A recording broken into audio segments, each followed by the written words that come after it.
అసలు అమ్మవారికి వాసవి కన్యక అనే పేరు ఎలా వచ్చింది? పరమేశ్వరి అయితే మనందరికీ తెలుసు, ఆవిడ జగజ్జనని కాబట్టి చివర పరమేశ్వరి వచ్చింది. మరి వాసవి కన్యక అనే పేరు అమ్మవారికి ఎందుకు పెట్టారు తెలుసా మీలో ఎవరికైనా? ఎలా పెట్టారంటే చెప్తాను. అమ్మవారు కారణజన్మురాలు, ఆవిడ చరిత్ర చెప్పుకుందాం మనం. ఆ అమ్మవారు పుట్టినప్పుడు అశరీరవాణి వినిపించింది వాళ్ళ తల్లిదండ్రులకి, అక్కడున్న గురువులకి అందరికీ వినిపించి, విష్ణుమూర్తి వైకుంఠంలో నా సోదరి భూమి మీద పుట్టింది, బ్రహ్మచారిణి స్వరూపం అని చెప్పాడు అని ప్రకటించారు వాళ్ళు.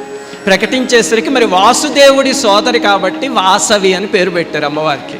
అలాగనే బ్రహ్మచారిణి స్వరూపం. మీకు బ్రహ్మచారిణి అమ్మవారు తెలుసా? ఎవరు? నవదుర్గల్లో రెండో అమ్మవారు. మనం దసరాల్లో నవదుర్గల్ని పూజిస్తాం కదా, అందులో రెండో అమ్మవారు దదానా కరపద్మాభ్యాం అక్షమాల కమండలు దేవి ప్రసీదతుమయీ బ్రహ్మచారిణ్యనుత్తమ అని మనం పూజిస్తామే. ఆ బ్రహ్మచారిణి స్వరూపం కాబట్టే కన్యక అని పెట్టారు. అలా వచ్చింది అమ్మవారికి వాసవి కన్యక అనే నామం. ఇప్పుడు ఇది తెలుసుకున్నారు కదా, ఈ నామాల్ని శ్రీ వాసవాంబాయే నమః అనగానే విష్ణుమూర్తి సోదరి, వాసుదేవుడి సోదరి అని మీ మనసులోకి వచ్చిందనుకోండి, వాసుదేవుడు పొంగిపోతాడు, ఆయన సోదరి అమ్మవారు పొంగిపోతారు.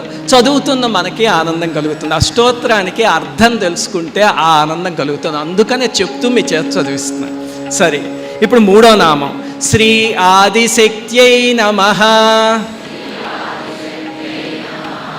శ్రీదేవ్యై నమః,